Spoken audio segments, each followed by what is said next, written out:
नयगढ़ जिला गणिया ब्लॉक उत्कल सांबादिक संघ नयगढ़ जिला शाखा अधीनस्थ गणिया ब्लॉक शाखा बैठक स्थानीय अरोमीरा कोचिंग सेंटर परिसर में सोमवार अपराह्न अनुष्ठित हो जाइछि। नयगढ़ जिला शाखा सभापति श्रीकांत खटेंग अध्यक्षतार अनुष्ठित बैठक में सांगठनिक कार्यधारा उपरे आलोचना होइतिला। गणिया शाखा को सक्रिय करबा, सांबादिकों सुरक्षा और विभिन्न सामाजिक कार्य हाथ को नियाजिबा उपरे आलोचना होइतिला।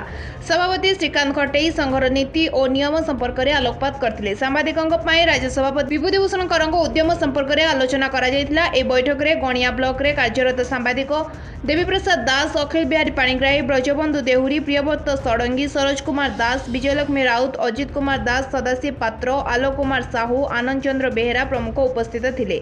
समस्ते एकत्रित होई कार्य करने जिला संपादक सूचना प्रदान करथिले। गणिया एक जिला स्तरीय कार्यक्रम आयोजन करने मत प्रकाश पाइथिला।